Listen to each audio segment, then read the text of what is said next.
ఈ రోజు మనం ఈ జురాసిక్ వరల్డ్ రీబర్త్ ఈ మూవీ గురించి డిస్కస్ చేయబోతున్నాం.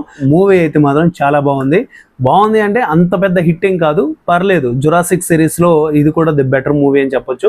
ఈ మూవీ గురించి ఇన్డెప్త్ గా మాట్లాడుకుంటే హాలీవుడ్ మూవీస్ గురించి మనం ఎక్కువ సినిమాటోగ్రఫీ, మ్యూజిక్, విజువల్స్, స్టోరీ ఇవేం మాట్లాడుకోలేమండి. ఎందుకంటే ఆబ్వియస్లీ సినిమాలో ఇవి ఇంక్లూడ్ అయి ఉంటాయి. ప్రతి ఒక్కటి చాలా బాగుంటాయి. అలాంటి మూవీస్ గురించి మనం ఏం మాట్లాడుతుంది చెప్పండి, ఎక్కువ మాట్లాడుకోవడానికి లేదు. బట్ మూవీ అయితే బాగుంది.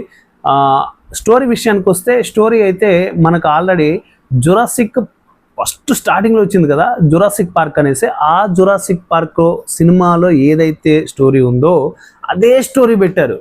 అంటే రెగ్యులర్గా అయిపోతుంది స్టోరీ. మనం బిఫోర్ కొన్ని మూవీస్ రిలీజ్ అయ్యాయి అనమాట. ఆ మూవీస్ చూస్తే కూడా అంటే ఈ లైక్ ఫైనల్ డెస్టినేషన్ కానీ, మిషన్ ఇంపాసిబుల్ కానీ ఇవన్నీ కూడా బిఫోర్ వచ్చిన సినిమా స్టోరీ లాగే ఉంటున్నాయి. బట్ ఆ స్క్రీన్ ప్లే అవి కొంచెం కొత్తగా తీసుకెళ్తారు. అండ్ మ్యూజిక్, విజువల్స్ అంటే హాలీవుడ్ గురించి సపరేట్గా చెప్పాల్సిన అవసరం లేదు. వాళ్ళని మించిన గ్రాఫిక్ ఎవరు చేయరు కూడా నాకు తెలిసినంత వరకు.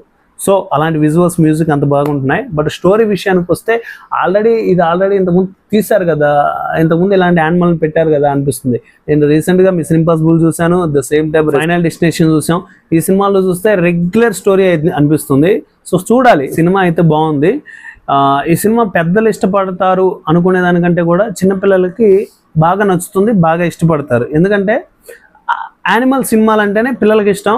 స్టోరీ కూడా అలాగే ఉంటుంది. నేను ముందు చెప్పాను కదా, ఒక ఫ్యామిలీ ఉంటుంది. ఆ ఫ్యామిలీ వెళ్ళకూడని ఒక ప్లేస్కి వెళ్తారు. అక్కడ కొన్ని ప్రాబ్లమ్స్ తెచ్చుకుంటారు. ఆ ప్రాబ్లమ్స్ ఎలా క్రియేట్ అయ్యాయి, అక్కడ వాళ్ళకి ప్రాబ్లం క్రియేట్ చేసిన యానిమల్స్ ఏంటి అంటే మీరు పోస్టర్లో కానీ, ట్రైలర్స్లో కానీ వీటిలో చూస్తుంటారు. సో ఇలాంటి యానిమల్ సినిమాలకి పిల్లల్ని తీసుకెళ్ళండి, బాగా ఎంజాయ్ చేస్తారు. సో ఫైనల్లీ సినిమా అయితే బాగుంది. చూడాలి అనుకుంటే ఒక్కసారి చూడొచ్చు. బాగుంది అంటే అంత పెద్ద హిట్ సినిమా అయితే కాదు, యావరేజ్ వన్ అనమాట.